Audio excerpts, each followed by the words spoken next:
All right, Meditations on Mastery audience, welcome back. And I have with me a great friend today, Imran Goolmohamed, who I call Drop Zone. And in the introduction here, maybe I'll even tell you a little bit about how he got that nickname and stuff. But first of all, even before I finish that introduction, Imran, thank you and thanks for making time to be with us.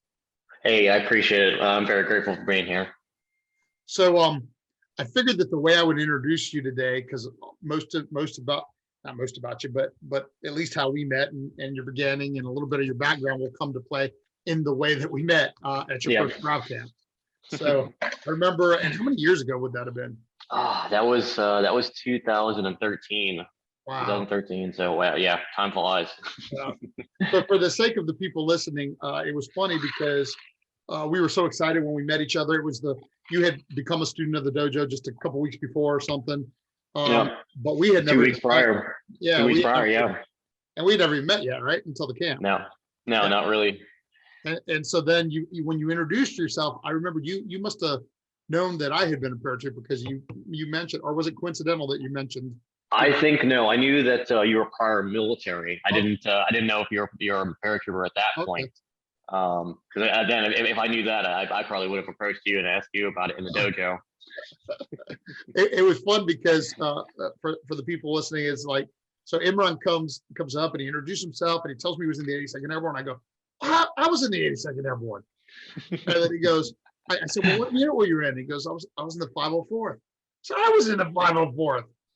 And then in fact it went all the way down to you were second of the 504, right? Yeah, yep, second of the 504. Yeah. Yeah, we were just like one company away from each other, right? Yeah, you're Alpha Company, and I think I was a HHC, but yeah, all the way down from the same unit to the battalion or brigade battalion. Yeah, it's pretty. And for those of you listening that don't have a military background, that's already like a pretty strong coincidence, right? Like yes. And then, but then the funny part of the story that I always like to tell with a chuckle is, so I said, what? I said, when were you in? And you told me. Mm-hmm. I said, oh. Or no, I asked you. I was like, hey, when were you in, sir? And he told me the years, and I was like, that was before I was born. Yeah, I was all excited because we'd been at the 82nd together, and then realized you weren't even born when I was there. But the cool thing is we've kept the relationship of old line, young line, and yeah, absolutely. And it's been both fun and quite frankly, that's kind of like just like the different generations of my black belts from the dojo have this kind of like line that doesn't end no matter how many years in between. It's obviously true of the paratroopers of the 82nd Airborne as well. So absolutely, yeah. There's definitely a bond there, just right off the bat. I mean, I knew that you were somebody I could trust, and I mean, it was just there. I mean, we just had that bond right then and there. And I think that's a great springboard, Imran, because then of course you continued on your training at the dojo, and besides that, you continued on. Now you're a contractor for the Army, doing a lot of the same things that you were doing back then. So why don't we kind of just jump in? See what I did there? Why don't we kind of jump in, just telling a little bit about your background, both in the dojo and the military, and leading to where you are today. Okay. So I joined the military, much like you, at a very, very young age. My mother had to sign for me, so I joined at 17. I had always loved the discipline and lifestyle. It was always fascinating for me. And then, being a young man, you want to do cool stuff. You want to do the dangerous stuff. You want to do the things that nobody else gets to do. So I said I wanted to be infantry, and then I'm going to go and jump out of airplanes. So nope. So I joined. Initially, it was for 4 years, and I got to do 2 tours in Iraq, and then I got out shortly after that. Very shortly, like 2 months after I got out the military, I was offered a military contracting job, which you take a specialist in the military who didn't really make a whole lot, and then now you're tossing some very real money at them. That was a blessing for me. So I was like, yeah, sure. But before my 23rd birthday, I'd already spent over 3 years in a combat zone, so I was frankly burnt out completely, between training and deployments and divorce, all that stuff. Yeah, so I was like, okay, need to pump the brakes a little bit, take a bit of a break, and go to college. And then to bring things full circle, I think I was at a bar one night, and some guy just being an idiot, and he wanted to, I don't know, for some reason, pick a fight with me, but I responded well in it, not as well as I wanted to, and this will probably come up many times in this podcast alone. So if you're not practicing, whether it be physical, whether it be mental, whether it be self-defense, all that stuff is perishable. Because I mean, I did have a background in boxing before I got to you, but because I haven't done it in years, it was that fighting spirit, that fighting sense kind of was not there as much as I would like it to be. So I was like, okay, I need to get back in there. I need to sharpen the sword and find something. And I've always been leaning towards Krav Maga. I've always wanted to get to it because I've done my research, and I know it's extremely effective in a very short amount of time, which is what it was designed to do. So that's how we met. Yeah. Well, and you said a lot of great stuff there for us to propel forward from, because number one is that that was a theory that because you had done the research when we met, but like now you actually had a couple years experience before you ended up deploying off again and all of that, and you had already become pretty darn proficient as well in the self-defense aspects of. So let's start with that. Let's just talk a little bit, like you came looking for practical, realistic self-defense. Absolutely. What did you feel that you found in my dojo? I mean, I looked at it from a very I don't even know what the word is, but I was very skeptical at first, because I've taken a couple of I've taken like karate, I've taken boxing, and then we were talking about the other night, the Army has its ground fighting tactics, and Vanguard, if anybody has ever heard of that, it's more military specific. But I came in very skeptical, not too skeptical, because I'm like, okay, I need to see that this is going to work in a real life situation, and I need to, I mean, because I'm a smaller guy, I'm only 150 pounds, so I wanted to see that, hey, this is going to work for a smaller guy. I mean, there's a lot of things out there where it's based on weight and size, and everything that I saw from within the first week, I was hooked.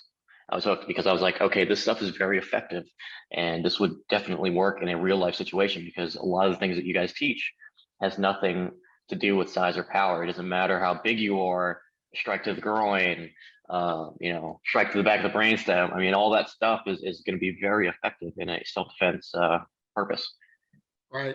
So I hear you saying that after training for some time, you did feel much better prepared, that you could really defend. Absolutely. Absolutely. I also wrote, and you haven't had a chance to even read it yet, but I just wrote, it's going to go out tomorrow, my latest blog. You were in it, and because after we spoke the other day, when we decided to do this podcast, you actually sparked in my mind. Honestly, the first spark was this. I write a lot about the other aspects of my dojo, the leadership development and the character development, and what it is, all that. And very seldom, honestly, do I write about the self-defense aspect, even though we teach Krav Maga, which is the most practical self-defense in the world, right? So you got me thinking, you know what, I'm going to write about it. But then in it, one of the things I mentioned is that you did say to me, the neat thing is I came looking to find self-defense, and I found all these other things that end up helping me later. Could you speak a little bit to that? Oh yeah, absolutely. So a lot of things that I didn't like about other martial arts places, like the MMA and stuff like that. We were talking about, and you talk about this a lot in your dojo, about the martial and the arts side of it. So I came looking for the martial side of it, the self-defense. But then what I got, I mean, I got way more than I ever could have dreamed of when it came to, because there's so many little things that I got that I picked up on. I mean, I'm not gonna lie, like, it's very humbling coming there and being able to I mean, just see people who you would never think. They're just so humble and they're so sweet, and then you see them go through a drill and they'll, like, flip you over, and it's really just, I mean, it's amazing. It's amazing seeing what. And I was there for pretty religiously for about 3 years. I mean, seeing the people that transform from the beginning to the end. I mean, it's amazing. Their character, everything about them just screams confidence, and it's very amazing to see. And how would you say that? So that's you're being humble now because that's from the perspective of an outside observation. But Mhm. would you say that any of those things you're referring to helped you in your career? Absolutely, absolutely.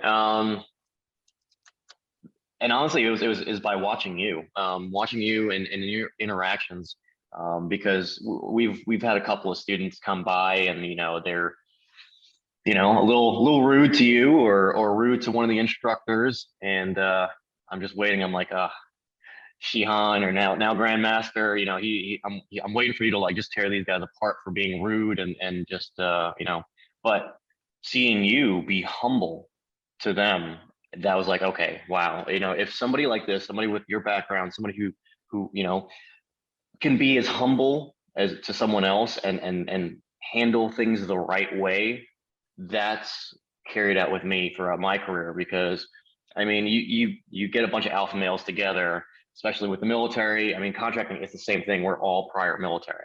Hmm. And I'm one of the youngest people in my career field, where I'm going. So it's very easy to butt heads. And I always say to myself, look, if Steve can be humble to these guys that really don't deserve it, I can take a few seconds, pump the brakes, cool down, speak with some kinder words. And you mentioned, actually, because right now you just alluded to something you told me when you presented me that flag the other day, which was an amazing honor, by the way. Imran presented me with a flag that he had flown on a mission over Iraq, and but you said I was the youngest guy on the mission, and I was the commander of the mission. It was, yeah. That's got to speak to some leadership skills that you have obviously acquired along the way. Absolutely, absolutely. I mean, we go through quite a bit of leadership skills in the military, but you don't really get. It's one of those things. It's perishable. It's very perishable if you don't get to use it. And I don't know if this was by design or what, but as soon as I dove off deep end in Krav Maga, and I was there all the time, you were throwing me in leadership positions. You're like, okay. I mean, what was I was testing guys on their black belts at a blue belt level. I mean, but I don't know if that was by design or what, but you're throwing me in these leadership positions, and I'm just like, okay, yeah, I still got it. Like, it's because if you don't challenge yourself, you don't put yourself in these situations, all that stuff can go away. You get kind of shy, you get a little timid, a little unsure of what you're doing, and all of that's helped out. And you know, combine that with the being humble. I did rise up pretty quickly. Going from a new guy to mission commander within I think it was like a year and a half. Wow, that's Yeah, awesome. That's yeah. awesome. If you were speaking to a new student who was just coming in, Mhm. because in fact, my new mission statement, which I just changed for the first time in 20 years, but I think it embodies even better what we actually do. It's prepare to live, empower to lead. Mhm. And the prepare to live part actually speaks to what we've been talking about, right? Prepare to survive, whether it be a violent situation or whatever the challenges of life may bring, right? Mhm. And then the empowered to lead, of course, is the rest of what we've been talking about, right? Like the leadership development to go forth and do what you've done in your Mhm. military and civilian career. And the point of the story is when I get students, rather it be, students your age, even my age, or rather it be children, um, we're kind of doing both things. We're kind of doing both things together. As you said, it's all part of the process. Uh, Obviously people come in with all kinds of mindsets and all kinds of ideas and all kinds of in fact, it's interesting you mentioned the martial and the art, and usually people do come one or the other and find out that they get the other as a bonus, right? Yeah.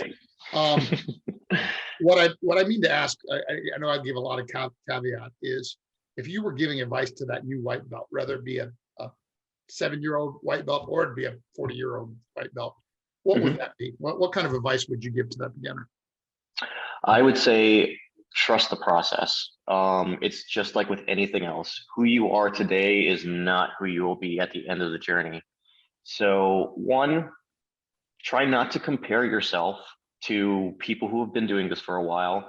I think sometimes people can get intimidated. They can see, okay, look at these red belts, these black belts. Look at what they're doing. I can never do that, or I don't see myself doing that. It doesn't happen overnight. Mm. That it does not happen overnight, and it takes a lot of hard work and dedication. Um, that's one, and then take it one day at a time. Pick one thing. So take one thing from the martial side of it. Take one from the art, because it's all throughout your lessons. So okay, as a white belt, okay, what do I want to work? They mentioned footwork. Okay, my footwork it needs work, so I'll pick that. And then he said, something along the lines of leadership. So pick one thing and work on that. And I think just small steps will get you to where you need to go. Don't be intimidated, and your dojo is so welcoming, and everybody's just like a family right off the bat, and I don't think anybody would be intimidated or anything like that when stepping in the dojo. I mean, there's a reason I came in and I was like, okay, this is family right off the bat. I don't even know you guys, but it feels like family. Yeah, that's awesome. And that's great advice too. And you're speaking to the leadership principle that I call the law of the process, that excellence happens daily, but not in a day. Right. Love it. Love it. What would you consider? Now we're going to get back to kind of your personal life. Okay. And I'm going to give you two options on how to go forward with this. One is one of the greatest challenges that you had to overcome in whether it's in your professional, personal, or martial arts life, whatever, but just to speak through what it takes to overcome that, and or what's one of the greatest ones that you're still overcoming or that you're looking forward to overcoming.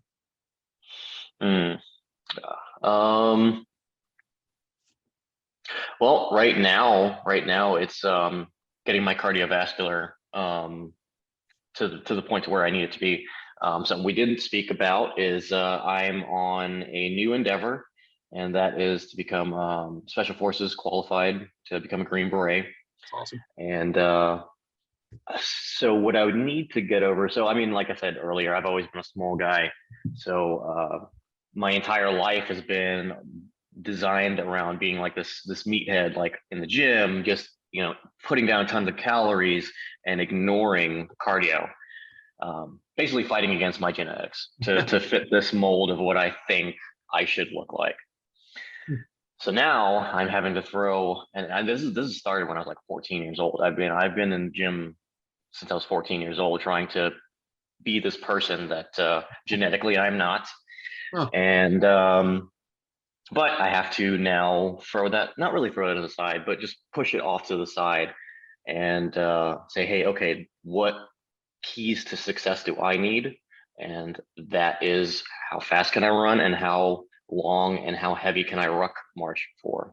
Yeah. So that's been my personal thing that I have to like push aside and work on now in order to achieve my dream. That's outstanding. It's outstanding. I think there's so many outstanding points in what you just said, and but one of the ones that I'd like to spotlight is, having the ability to set a new goal and then realize, okay, what's important next? What is the deficiency I have in this area? I think I can't remember exactly what I was even writing or talking about, but I mentioned that all of us are on a developmental journe. And it's just a question of figuring out what's next for us, right? Like, what's the next important thing? So that's brilliant, your ability to do that. And I think that I have no doubt, knowing your character and your personality and your perseverance, that you will indeed accomplish it, and you'll be coming back to visit the dojo as a Green Beret one day in the not too distant future, which is outstanding. And then, of course, we look forward to finishing your journey. You were close to being a black belt when you left.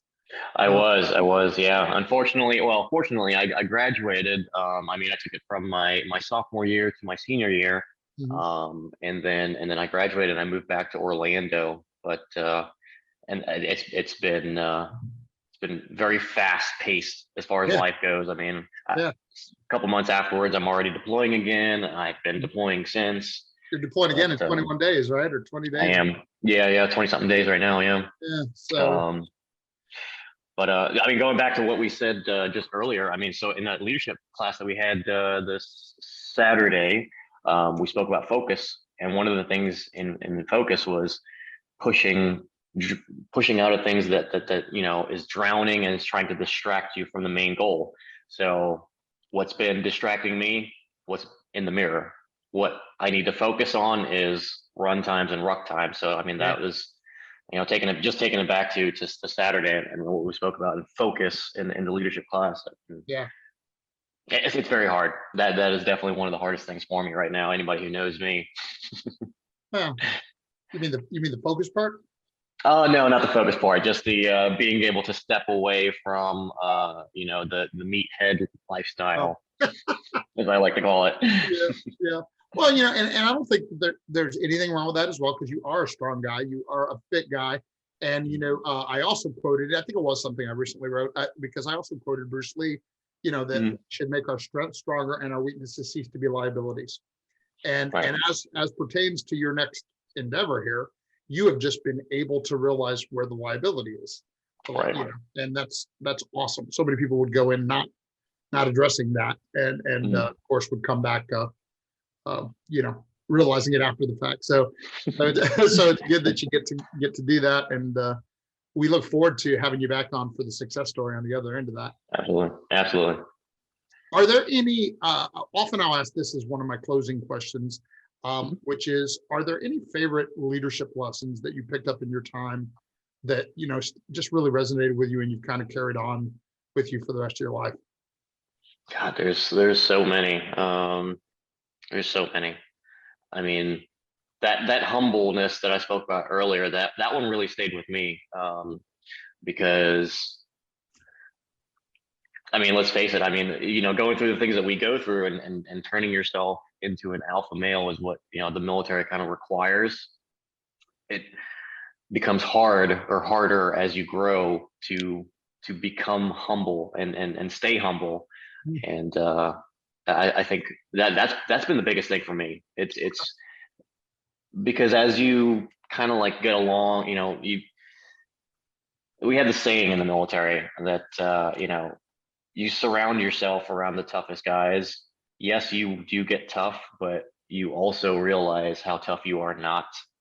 I think that's the biggest thing that I've taken away from the dojo. I mean, I see so many people that have got these just amazing skills, and they're still humble. They're still the nicest people, even though they'd be able to throw you around in the mat. So for me, that's been my biggest. It's been the ability to, one, know that I can take care of myself in a situation where I need it, but also be able to walk away. Yeah, know that you don't have to prove it. Yeah, exactly. That's outstanding. Well, so what else? If with the little time we have left, just anything at all that you would like to share with the listener, or about anything, free time. Okay. Well, I mean, this dojo has been it's been such it's been like a second family to me. I really would love to come back and continue out my journey and work on the process. But for those of you that are blessed enough to be close enough and be home enough to be a part of this, you're really getting something special. Something that, I mean, I've traveled all over the world. I've traveled and I've seen martial arts in different areas and different countries. And what you guys have here is something truly amazing. Truly amazing. It's practical and everything that, even like I said from the beginning, if you're just able to take one thing from each lesson and expand upon that, the person that you're going to be in a year from now or a couple of months from now is going to be amazing. Awesome. Well, that's outstanding, Imran. Well, I certainly appreciate you making the time. We certainly appreciate your service that you continue to serve, and I certainly look forward to whenever you are ready to get going and finish your thing. But you know what? The it's a life anyway. It's not a sprint, and you're off doing amazing things. By the way, probably not relevant because the up tempo of your life right now, and for the people listening, tempo means the busyness of his life right now. But it's not the distance, because we got the virtual dojo and everything now. So yeah, when you are ready, or if you ever just want to, got some downtime and you want to jump on, don't forget you can dial on with us, and we'd love to have you. Absolutely, absolutely, sir. It's almost just like what we're doing right now, but where the instructors are teaching from the front, the students that are on the floor are there, and then right Mhm. behind them are their virtual classrooms. So you'd be, and I'm pretty sure you can grab one of those alpha males to come grab you and choke you, Mhm. and do all that Yeah, stuff. while we- absolutely. Yeah, I think they would love that actually. All right, drop zone. Well, thanks so much. Alrighty, And, sir. we'll see you Hey, again soon. thank you for having me. Hey, thank you. We'll get together again before you leave town. Absolutely, absolutely. All right, sir. Cool.